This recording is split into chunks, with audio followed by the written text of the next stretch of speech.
You're a smart wrecker, but you need to learn patience. Yes, sir. The old man barked a laugh. Yes, sir, no, sir, he mocked. I know you're up to something when you start getting polite. Just what have you got brewing? A job, Kaz said. I may need to be gone for a spell. Big money? Very.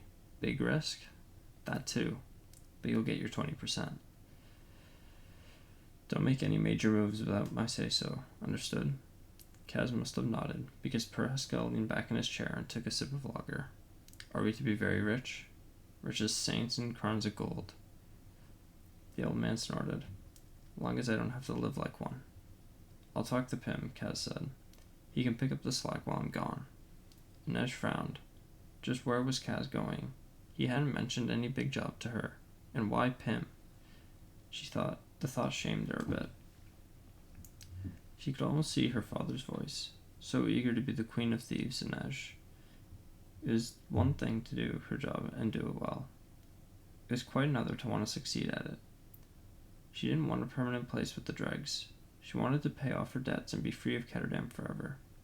So why should she care if Kaz chose Pym to run the gang in his absence? Because I'm smarter than Pym. Because Kaz trusts me more. But maybe he didn't trust the crew to follow a girl like her. Only 2 years out of the brothels, not even 17 years old. She wore her sleeves long, and the sheath of her knife almost hit the scar on the inside of her left forearm, where the menagerie tattoo had once been. But they all knew it was there. Kaz exited Haskell's room, and Inej left her perch to wait for him as he limped his way up the stairs. Roderick, he asked as he passed and started up the second flight. Gone, she said, falling in behind him. He put up much of a fight? Nothing I couldn't handle. Not what I asked. He was angry. He may come back around looking for trouble. Never a shortage of that to hand out, Kaz said as they reached the top floor. The attic rooms had been converted into his office and bedroom. She knew all those flights of stairs were brutal on his bad leg, but he seemed to like having the whole floor to himself. He entered the office without looking back at her, said, Shut the door. The room was mostly taken up by a makeshift desk, an old warehouse door atop stacked fruit crates, piled high with papers. Some of the floor bosses had started using adding machines, clanking things crowded with stiff brass buttons and spools of paper. But Kaz did the Crow Club tallies in his head. He kept books, but only for the sake of the old man, and so that he had something to point to when he called someone out for cheating, or when he was looking for new investors. That was one of the big changes Kaz had brought to the gang.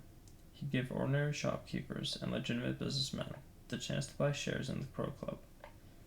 At first they'd been skeptical, sure it was some kind of swindle, but he brought them in with tiny stakes and managed to gather enough capital to purchase the dilapidated old building, spruce it up and get it running.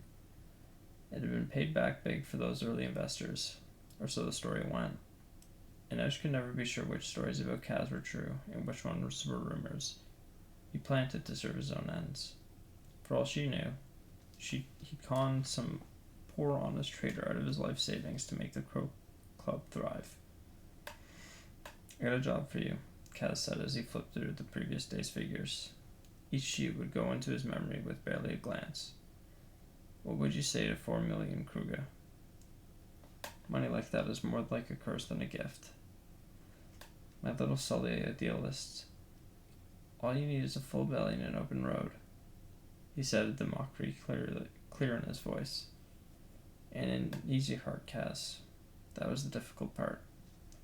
Now he laughed outright as he walked through the door to his tiny bedroom.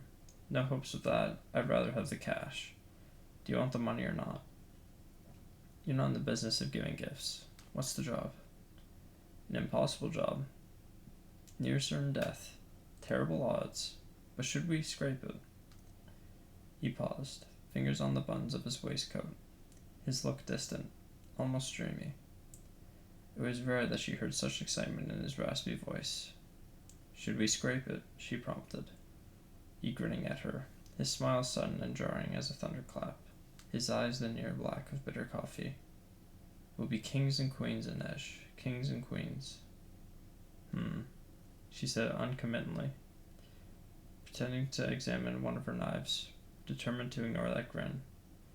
Kaz was not a giddy boy smiling and making future plans with her. He was a dangerous player who was always working an angle.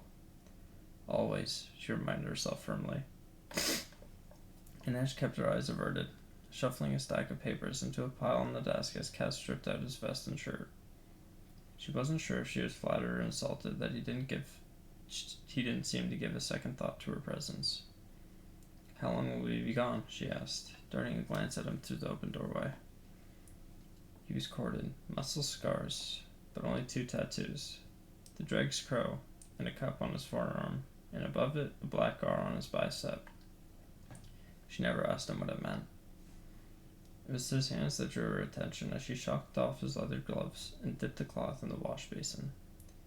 He only ever removed them in these chambers, and as far as she knows, only in front of her. Whatever affliction he might be hiding, she could see no sign of it. Only slender lockpick's fingers and a shiny rope of scar tissue from some long ago street fight. A few weeks, maybe a month, he said as he ran the wet cloth under his arms and the hard planes on his chest, water trickling down his torso. For Saint's sake, Inej thought as her cheeks heated. She lost most of her modesty during her time with a menagerie, but really, there were limits. What would Kaz say if she suddenly stripped down and started washing herself in front of him? He'd probably tell me not to drip on the desk, she thought with a scowl. "A month?" she said. "Are you sure you should be leaving with the black tip so riled up?" "This is the right gamble. Speaking of which, round up Jesper and Muzzin. I want them here by dawn. And I'll need Wylan waiting at the Crow Club tomorrow night." "Wylan? If this is a big job, just do it." Inej crossed her arms. One minute he made her blush, the next he made her want to commit murder. "Are you going to explain any of this?" "When we all meet." He shrugged on his fresh shirt, then hesitated as he fastened the collar. "This isn't an assignment, Inej. It's a job for you to take or leave as you see fit."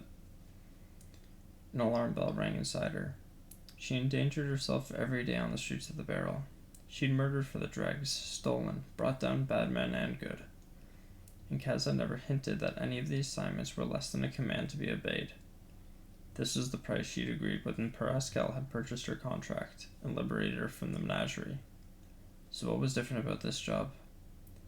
Kaz finished with his buttons, pulled on a charcoal waistcoat, and tossed her something. It flashed in the air, and she caught it with one hand. When she opened her fist, she saw a massive ruby tie pin circled with gold laurel leaves. "Fence it," Kaz said. "Whose is it?" "Ours now." "Whose was it?" Kaz stayed quiet. He picked up his coat, using a brush to clean the dried mud from it.